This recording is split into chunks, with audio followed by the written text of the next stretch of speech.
Hello, जय माता रानी, श्री गणेशाय नमः। फ्रेंड नमस्ते, प्रणाम। कैसे हैं आप लोग? मैं सोनी त्रिपाठी एंड आपकी घूंघट वाली भाभी और आप लोगों के लिए एक गाना लेकर अपनी देवरानी के साथ। हमारे देवरानी का नाम आप लोग सोचते होंगे क्या है। हमारे देवरानी का नाम है मधुबाला त्रिपाठी और बहुत प्यारे जो है राग में देखिए गाना गाती हैं, बहुत ही अच्छा। इस समय थोड़ा स्वास्थ्य डाउन चल रहा है। मैं आप लोगों को गाना सुनाती हूँ, अच्छा लगेगा तो हमारे चैनल को सब्सक्राइब करना बिल्कुल ना भूलिएगा। आगे शेयर कीजिए, लाइक कीजिए और गाना अच्छा लग रहा है या नहीं लग रहा है कमेंट में ज़रूर बताइएगा।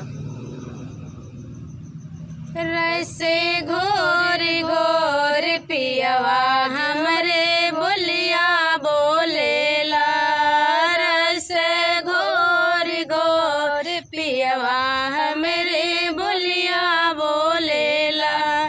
सासू जी के बोलिया हमरे कैसे लागला, हाँ जी सासू जी के बोलिया हमरे कैसे लागला। जैसे नीमिया के पतया तितैया लागेला, जैसे नीमिया के पतिया तितैया लागेला।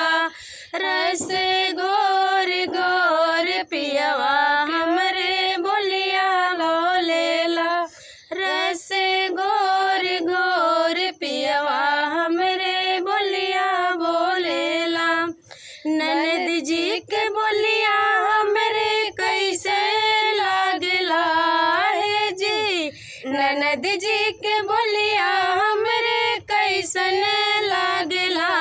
जैसे मेरी चिके नैया तितैया लागेला, जैसे मेरी चिके नैया तितैया लागेला। रस घोर घोर पियवा जी के बोलिया लागेला, रस घोर घोर पियवा जी के बोलिया लागेला।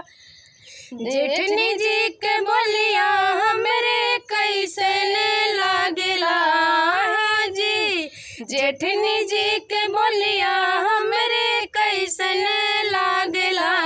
जैसे अरुई के पतैया